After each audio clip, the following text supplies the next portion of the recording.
challenge the idea and must be bound. Hello and welcome to Independence Live. I'm Ian Bruce and this is Rising Clyde, the programme where we look at the big issues and challenges facing the struggle for climate justice in Scotland and around the world. In today's episode, we're going to talk about a new campaign to confront the energy price crisis that we're all experiencing. It's called Power to the People. Now, a couple of episodes ago here on Rising Clyde, we had a fascinating discussion about the impact of the huge increases in the cost of living and the war in Ukraine on climate change and on the struggle for climate justice. That was with Maggie Chapman, MSP, and Ryan Morrison from Friends of the Earth Scotland. That remains absolutely relevant, and I urge you, if you're interested, to look back at that. It's still available on the Independence Live YouTube channel. But today, we want to talk about what we can do about it. And to help us with that, we're very happy to have with us three people who've been involved in developing this new campaign. Francis Curran, former MSP, helped kick off the idea as an initiative taken by Socialists for Independence. Matt Kerr is a Scottish Labour Party councillor in Glasgow City Council with something of a reputation for his campaigning work and his principled stands on things like the council budget. And Col McHale is a climate activist who's been involved in a whole variety of actions and campaigns before, during, and since COP26 in Glasgow. Thank you so much to all of you for being with us. Let's start by talking about the problem. I mean, we all know only too well that our energy bills have gone up and that they're going to shoot up again in October. But we may not all be so familiar with the details in terms of the nature and the scale of this problem. Matt, maybe you could kick us off with telling us what this means for the people you represent in Glasgow. Who's being hit hardest and how? Well, it'll probably won't come as much of a surprise to say that the people who are hit the hardest are the people who have already been repeatedly hit, particularly over this last decade or so, through austerity. So we've had food banks growing, obviously, in this part of Glasgow, as they have all over the country, sadly speaking. But we're now getting to the point where people are turning up to the food banks and specifically asking for food that doesn't have to be cooked, because they can't cook their food. They can't pay for the power to do that. We've got debt starting to rack up in terms of people are starting to miss payments on council tax. That's already starting to occur. And you just see the stress building. There's an element of it, right enough though, that people haven't really had the full impact just yet in terms of the bills. There's a certain amount of, we're in a bit of a phony war just at this period. We know it's going to get much, much worse come October when the cap rises again. But we're in this period now for a few months where actually the previous cap is only starting to kick in now and people are only starting to feel it themselves. We're going to see a massive impact on the most vulnerable people in our society, the people who need heat through long-term illness, disability, where they have to spend more time indoors. They have to have a warmer home. There's been a promise of some money coming from Mr. Sunak, but frankly, it's not going to touch the sides, and it's not dealing with the issue, is it? It's not dealing with the prices themselves. For a guy who seems to be so concerned about inflation when it comes to wage rises, he's not so concerned about inflation when it comes to keeping costs down for people's bills. Let's deal with it at its source, and that's where we are. So there's a lot of people worrying out there right now, but a lot in terms of how we came together. It's about how do we direct that worry. There's no point in everybody wandering around fretting. We need to make sure that people have all the information they need to be able to challenge the companies when necessary, to be able to deal with debt that may occur, and to know their rights going through that whole process. Absolutely. So that's I want to get into the detail of the campaign in a moment, Matt. But I wonder if Francis and Cole have anything to add in terms of how people are feeling the impact of this. I think it's twofold. I think it's, on the one hand, people are worrying about how they're going to heat their house or look after their children. And quite often people will put the prepayment card in the meter, and because they're not going to sit in the dark, especially families, and you need to cook your dinner. And so they're going to end up getting into debt elsewhere, which the Power to the People campaign can also help with. But I also think people are going to be really, really angry because the energy companies are some of the richest people in the world, you know, and yet they're wanting us to pay. So I think there'll be a combination. And it's not just going to hit those who are the least well off in society, it's going to hit everybody, you know. People who think, who would consider themselves to be on decent wages, their wages are going to be stolen for the energy companies. How's this being in your circles in the climate movement, Cole? How's this being seen and felt? Well, I think what's important to say is that energy is just one part of the problem, right? And that the broader cost of living crisis is I mean, you're having people whose rent is being hiked by, you know, up to 50% across Scotland, who on top of energy bills, rising energy bills, are dealing with rising rent and are dealing, well, hiking rent, skyrocketing rent, food prices, etc. Right? So energy is just one part of this crisis. And in regard to the climate movement specifically, I think this is that this is key, because, you know, we're seeing calls for increased fossil fuel extraction in light of the energy crisis. You're seeing calls for new oil fields to be approved under the guise of the energy crisis, right? But these calls, of course, lack any sort of detail or logic. It takes, on average, 28 years for a new oil field, which is approved tomorrow, to come online, right? So the Tories, fossil fuel industry, etc., calling for new oil fields to come online just now, they're not going to help with the energy crisis just now. They're not going to help with the energy crisis for 28 years, whereas we've got hundreds of renewable sites in this country and across the UK, which can be approved within 2 years, right? So again, quick fix solutions to the crisis just now don't exist besides redistributing wealth and power. But when it comes to actually creating energy, if anything is going to relieve the crisis in the immediate term, it's not fossil fuels, it's renewable energies, which can be, these sites can be built and up and running within 2 years, in comparison to nearly 3 decades for fossil fuel infrastructure. I mean, just today, I think there was I saw a press release from Friends of the Earth Scotland about a SSE putting in planning application for a new gas power station at Peterhead, 910 megawatts or something, you know, which is, you know, yeah, I'm sure we'll talk about this more in a moment, but, you know, the way that the powers that be are reacting to the present situation seems to be precisely, you know, the opposite of what would seem to make sense. But we'll come on to that in a moment, you know. But what about, I mean, the government, to some extent, because obviously they're aware that this is a huge crisis, that they've taken some palliative measures, right? So what exactly are those palliative measures, and, you know, what's wrong with them? Francis? The government have said they're going to give those who are worst off £650 to help with bills, and the rest is in October. I mean, this rise is going to be 120% by the end of the year if we let them get away with it, between April and October. So my electricity and gas was £120. It's going to go up to 240, plus you need to add a bit on. So it's going to go up to, mine's going to go up to about £270. I mean, people just kind of live like that. And so, and that £400 that the government are giving me, I don't get to see it, by the way. It goes straight to the energy company to bolster their profits. And the thing is, the big 6 energy companies have made thousands of billions of pounds from us over the decades, and they've got huge reserves. So our position is, never mind the £400, we want a price freeze in October. And that is up to the government. The government in Westminster can decide to do that. And these companies have got huge reserves. Now, where they've hidden them is another question. They know where they are. We don't know where they are. But let the companies take the hit. That's what the French government did. And we want the Westminster government to do that as well. So that is, my last point is, people sit at home and think they're the only ones that can afford to put the light on. We need to connect with each other to build a mass movement to force the Westminster government to back down on this.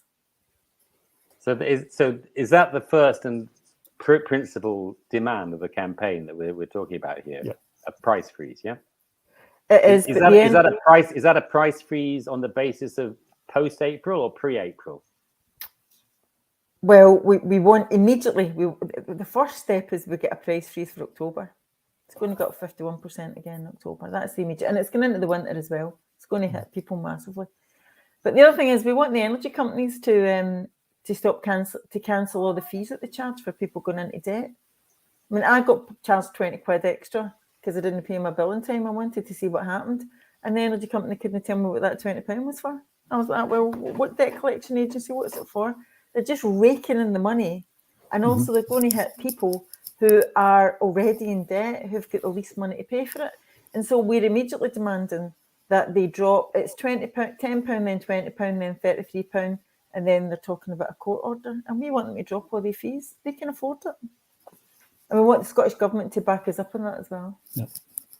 I mean, you think the campaign's come out with already some figures around the comparisons between, you know, the profits and the costs of a price freeze. Do you have those to hand, Matt? Do you know how do those sort of compare? You know, what it would cost the government to freeze the prices and what kind of profits people are making?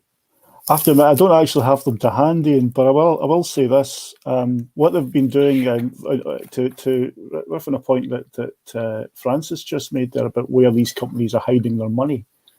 Yeah, a lot of the people who are selling, you know, the retailers, if you like, of energy, are claiming they're skint and they're throwing their hands up in the air. They can't do a thing. In fact, they're starting to make people redundant. A friend of mine and a member of the campaign, incidentally, has just been made redundant through that. But the money's been made in the wholesale market, isn't it? So these are connected companies. They're not disconnected companies. They've separated them out themselves in that way and structured themselves in that way, in a very deliberate way. And literally, we've had people like in BP saying that they're making more money than they know what to do with. I mean, that is obscene. You know, when there's people a stone's throw from where I am right now who are struggling to feed themselves. It's absolutely disgusting. And what's happening here, the way the market is operating? I mean, the Ukraine crisis has been the war there has been blamed for some of this, but actually all it's done is exacerbated an already broken market. I mean, the fundamentals were all wrong to start with. So yeah, the price of gas might have gone up because you're not getting that Russian supply anymore. But what they're not telling you is actually, you know, a lot of the gas we use in this country doesn't come from anywhere near Russia. It comes from just along the roads, you know, it comes from off our shores. But the price of producing that hasn't increased. But the price to us has, because the world price has. Now, that tells you something about how markets operate, how they don't operate in any way around the needs of human beings. But also tells you something about an issue here about ownership, about who owns the assets we all rely on. Now, don't get me wrong. I get when you're starting a campaign like this, you don't necessarily go around every door and say, by the way, let's renationalise everything. But let me tell you, we should be building towards that, because this shows up the absolute nonsense of a free enterprise model being unleashed on a fundamental human need. Francis talked about the billions that have been made since privatization. You know, BP, we used to own that. You know, we used to own British Gas. I mean, if you go into other things like British Telecom, there are similar sorts of crises in all, Royal Mail, where I used to work. Similar sorts of problems all over. And what has simply been happening is the assets have been going in, they've been sweated, they'll take every last penny out of it, and then when there's nothing left to flog, they'll throw their hands up in the air and say, "Oh, government, please come and assist us, please bail us out." And that's where the retail side of things are going right now. They're ready. Some of them are ready to hand in the keys to the government because they say they can't operate. Well, we're happy to operate, making hundreds of millions and in some cases billions over the years while the going was good. I have absolutely zero sympathy with these people whatsoever, and it seems to me that while we make the campaign here to support people and do our best in the here and the now to give people good support in terms of dealing with their bills and all the rest of that, and work through the various aspects of our campaign, which we'll get into, it needs to lead to a fundamental reassessment of who owns this country and who owns the assets we rely on. Because if it doesn't, then we'll be back having this conversation again in another decade, having bailed them out. Because every time we hand out, when Rishi Sunak has handed out some cash to certain groups that he's decided that are probably electorally useful for him to do so, every time he does that, he's not. All he's doing is putting a sticking plaster on the thing, and all that money's not going in the hands of the pensioner. That money's not going in the hands of the vulnerable person who's really struggling. That money's going straight into the likes of BP's profits. It's going straight into the likes of British Gas's profits and Centrica's profits and all the rest of that. This is a bailout for a failed financial and failed energy system. That's not where we need to be. Yes, support people here and now, but we need to actually address the fundamentalists. If we don't, this will all be over again in a few years' time. We can't allow this to continue. Let's talk about the campaign itself. Then you mentioned that. I mean, how do you envisage this campaign? How are you going to build it? All right, we've got the central demand for a price freeze. How are you going to put that into action? How are you going to build a campaign around that? I think I think the first thing is that we need to get everybody to understand that whether your prices of my gas and electricity goes up in October is a political decision. It's not an economic decision, right? Nothing to do with that. It's actually a political decision. It's up to the Westminster government. It's not up to Ofgem either. I mean, the government set them up, can abolish them, can change their remit, can tell them what to do. It's a political decision. Other governments have taken different political decisions. So can we influence a political decision? Well, yes, we can, and we have done. And can we get the government to make that? I think the answer is yes. We need the Scottish government to support a price freeze, but mobilising on the ground and bringing people onto the streets. Can I just pick you up there? Because there's a doubt I have here. So basically, we're talking about a UK government issue. They're the people who have the power to make most of these decisions. Yeah. But to what extent can the Scottish government play a part in this, or even local councils for that matter? I mean, is it a campaign directed solely at the UK, at the Westminster government, or is there what can the Scottish government or local governments do? Let Matt take that. He's in local government. Well, I mean, the point is anybody and everybody in power has a responsibility to do something useful with it. I think we just start from that place, right? And whether you technically have the powers to do things is in some senses is neither here nor there. You should be attempting. So it's obvious and that the lion's share of this actually sits with the UK government. Of course it does. So the UK government should be getting real about, maybe if we could put it in terms of their fears about inflation, maybe they pay attention, who knows. But they, as Francis said, they can do something about Ofgem. They can do something about setting the absolute rate, if you like. What the Scottish government can do, and we've discussed this in some of our groups, and in fact, the Socialist for Indy meeting, it came up at that. There's a very good presentation by a man called Alan McIntosh, who's something of an expert, something of a guru on debt advice and welfare rights. He was talking about, doing things like very practical steps, like raising the level of cash that people can keep in their bank accounts before in an investment situation, so that they can better function.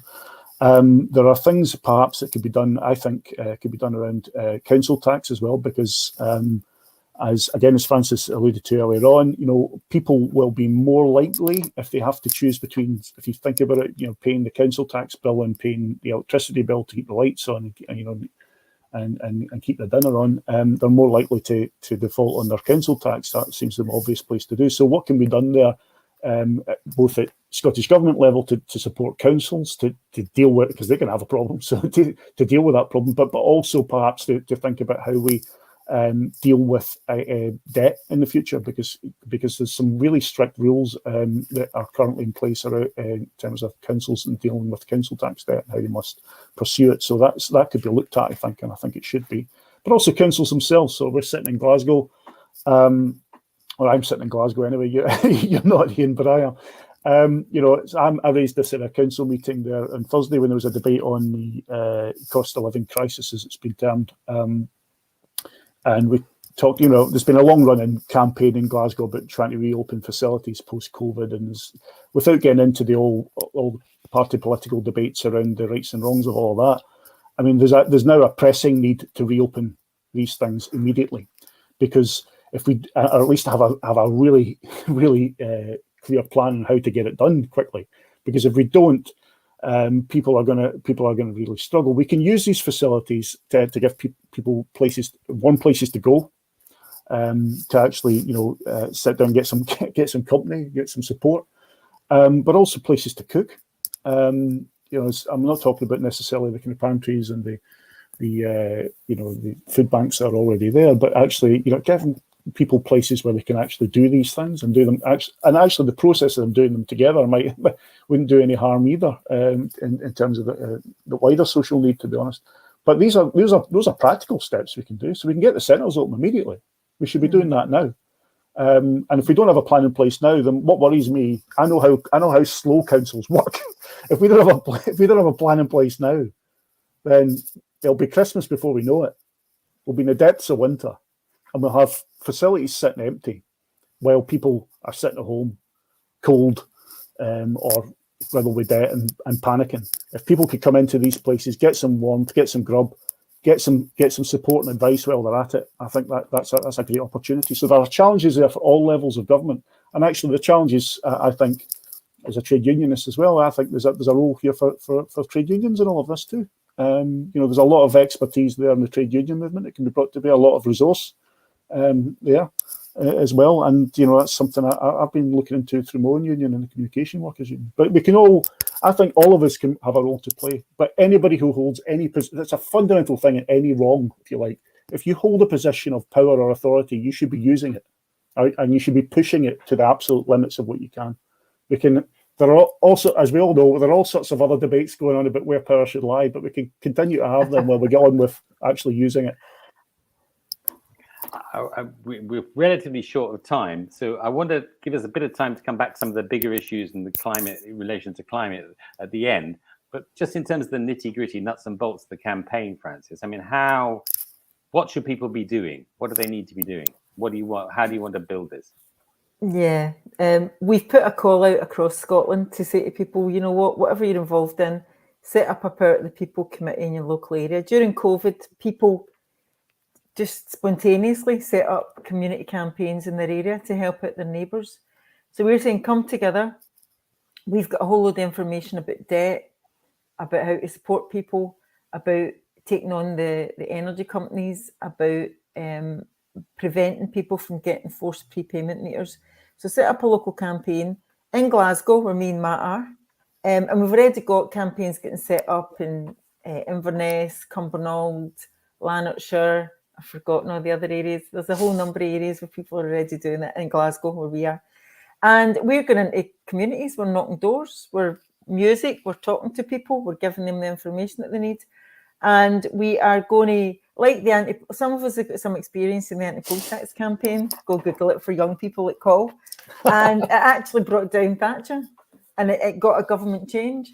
And so we're going to use some of the things that we learned in that campaign, street by street, door by door, encourage people to join up and get involved in this campaign, to both support people in their community, but also, and to put demands in the council to open community warm centres in their community, but also to come together and protest as well. And we've got a really big protest planned. That's the first thing that we're going to take to the energy companies and the government. I don't know if Matt wants to give the date and the details of that. Cool. But there's when you get together, instead of sitting shouting at the telly or being really angry or just feeling powerless to do anything, coming together really makes a difference. I can vouch for it. I can recommend it. And so that's one of the things that we're going to be doing. We'll be in the doors this week in Glasgow, talking to people and hearing what people have got to say as well about the campaign. And everybody's got skills and energy and ideas to bring. It's not just us. We're going to be a very talented bunch fighting this by the time we're finished. Col, I know there's been a lot of talk about the cost of living crisis within different bits of the climate movement, but it's not clear to me that what people are doing is quite sort of coordinated, say between this initiative and the various different things that are going on in the climate movement. How can those things be brought together, do you think? Well, if it's not coordinated just now, and I agree that it's not, then this is the perfect sort of opportunity for as something that people can get behind, because as we've outlined, this energy crisis relates intrinsically to climate, and I think you're right, is that the climate movement needs to be has to be more unified on these things. And we've taken to calling ourselves the climate justice movement, specifically around COP. I think as a result, it's high time we put that term climate justice into action, and that means rallying behind campaigns like this one, which I don't have an explicitly sort of scientific with regards to climate change element, but are key to folk getting through the winter. And that means climate activists piling onto the Scottish government to get them to pick a side in this thing, because what Matt says is right, regardless of whether the Scottish government have the power to change things like energy prices across the UK. They do and are obligated to indicate to the Scottish population whether they are on their side or on the side of energy CEOs who have taken away millions and millions of pounds, right? And if you look at their voting record, both on climate and on things like a rent freeze last week, it is very, very murky currently as to whose side they are on. So a unified climate movement working together with community organisers fighting back on the energy crisis is where we should be going, and where I think the climate movement wants to go. So yeah, this is the perfect campaign to prove that. And if you look at how concretely how the energy crisis can tie into the climate crisis, and it relates to what we were talking about earlier with regard to councils, right? If you look not too far from where I am in Lanark, or where Matt is in Glasgow and Francis, you've got North Ayrshire, right? Where last council term you had former landfill sites being taken into council ownership and having solar farms built on those former landfill sites by the council, right? With a hostile Scottish government who was cutting their budgets, or attempting at least to cut their budgets every year, right? So those solar farms produced are on track to produce, I think, 270% or 77% of electricity for the region, right? And of course, that is then sold back to stakeholders like the NHS, and that's how community wealth building, which is the sort of economic strategy that North Ayrshire Council took, that's how it works, right? So there are concrete things that councils can do, and it's about the climate movement pressuring them to do so in coalition with a range of groups fighting back on the energy crisis.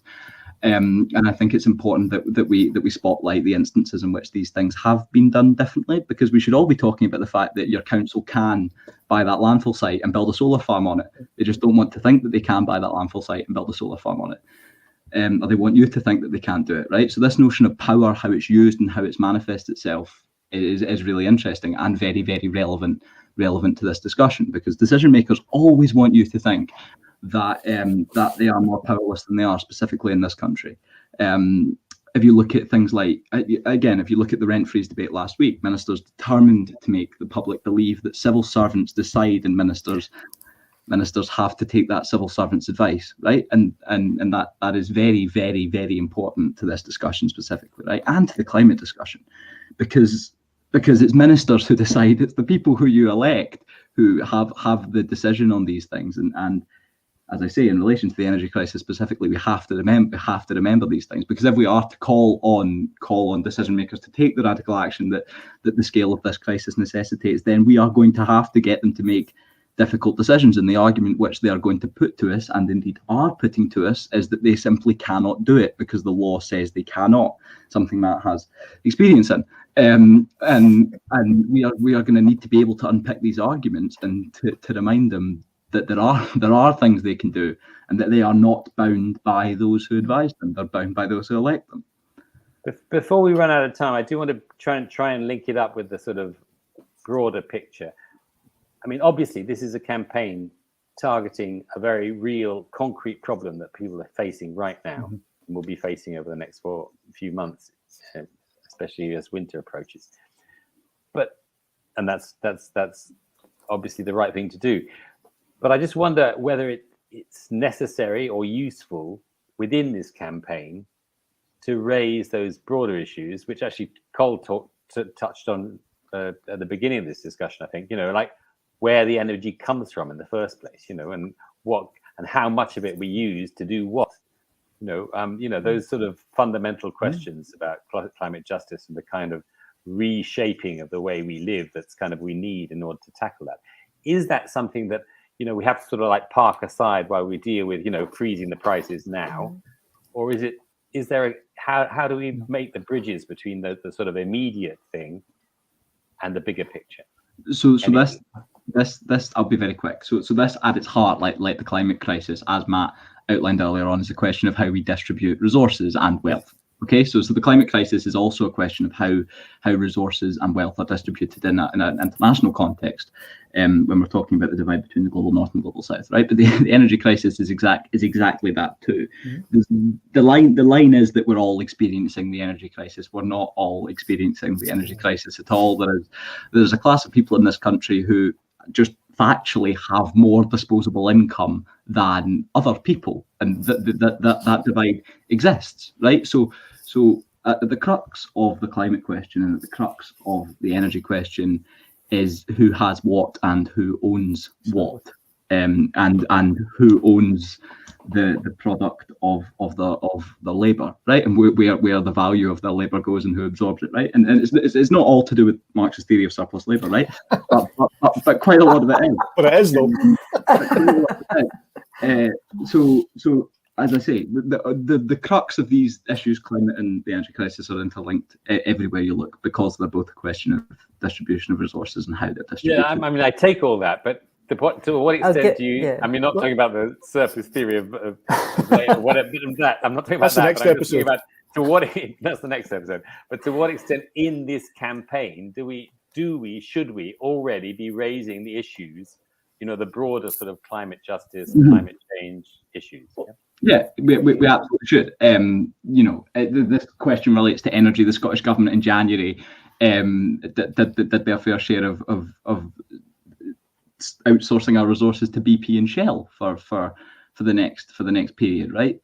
So I think we need to be making those points. We need to be making, because the point that I was making previously about resources, right, is fundamentally related to this campaign as well, because questions around energy that we're talking about just now, Scottish Government just, as I say, literally handed for a pittance large proportions of Scotland's wind power to the fossil fuel industry and to the energy industry that this campaign very much sets its sights on. So yes, we should be making a very, very conscious effort to tie these things together and to work in coalition with the climate movement to do that. Ian, if I could just jump back, I know I've been speaking a lot, but there is you referenced earlier on that France set a 4% cap on its increases. That isn't because President Macron's just a mad lefty, because he certainly isn't, right? But I'll tell you what he did have at his disposal. He owns the energy generating capacity, or through the government at least, the government owns the energy generating capacity of France. So if he decides, and the government of France decides that the prices are not going up, they don't go up. Now, if the UK government decided to do that, it could do it through Ofgem, as Francis has said, can do it. But there's then that what they then fear is that their pals, and they are their pals, not our pals, and they'll start handing back the keys and they'll take business elsewhere and all that. But it's absurd. It's absolutely absurd. It actually shows up what the capacity of the state can be if it's used properly, and that's in the hands of a centrist, for goodness sake. Well, I'm being generous calling him that. If you actually had an activist government that actually had owned these resources and used them on behalf of the people properly, and had not to rerun the nationalisations in this country the past, in circumstances in which you had the same bad management right enough, but actually proper accountability, where people actually own the assets that they help build, and that they rely on day in, day out. The difference in accountability there is really, really important. And actually, when you're chapping a door, talking about somebody's electricity bill right now, you can, without referring to Marxist theory, people instinctively understand when they see the CEOs getting the payouts they're getting, the share options they're getting, the billions that are being made off the back of resources and the back of assets that were built by them, built by the state, or built by the people of this country, and and taken from them and handed to Tory cronies a number of years ago. People instinctively understand that that's wrong, and they do instinctively understand the connection. There's far more support out there for public ownership than many of the national politicians will let you know across the parties, it has to be said.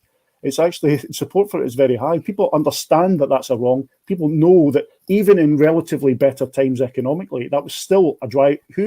The mess in terms of who owns the assets of this country was still driving the inequalities. There's a reason when we had shifts in income distribution.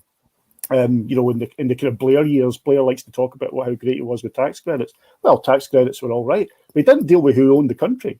So wealth inequality continued to grow. And until and that was in a relative boom period, relatively speaking, to where we are now. If we don't deal with who owns the country, we can't deal with the cost of living crisis. Because the cost of living crisis isn't something that just turned up yesterday. It's something that's always existed for working people. It's just showing up now because frankly, some of the, no offence here, but some of the media are starting to notice that their bills are, they maybe one fewer glass of wine when they go out on expense accounts. Some of them, or in some of the media outlets. That's what's happening. People are starting to notice. They're still able to cope with it. Many of these higher earners, of course, but that crisis has never not been there for working people. It's never not existed. It's been exacerbated in recent times, which is why you've seen food banks existed. It's been exacerbated by welfare cuts. It's been exacerbated by effectively a 40-year pay freeze for working people. Of course it has. And it's been exacerbated by the current crisis in terms of energy prices spiking. But at its fundamentals of it, who owns the country? Who owns the resources? Who owns the things that we all rely on? And if we don't get to grips with that, then nothing changes. Can I say, we really are out of time, but Frances, final word on this. Well, I was going to say there's consensus broken out. We might have differences of opinion, and we'll keep discussing it about the future of Scotland. But we're all in favour of public ownership. And seeing this campaign, if the energy companies come back to the government and go, "Oh, we're skint, we can't afford it," well, that's fine. Give us the keys, we'll have it back. But the start of this is a big protest outside Scottish Power in Glasgow, massive new building that they've built. On the 12th of August from 4 o'clock to 6 o'clock, the 12th of August, 4 o'clock to 6 o'clock, outside Scottish Power, energy companies take the hit and the government takes the hit, and ordinary people can actually heat their houses in the winter. So come along and we'll all join up then. A bit of connection and solidarity.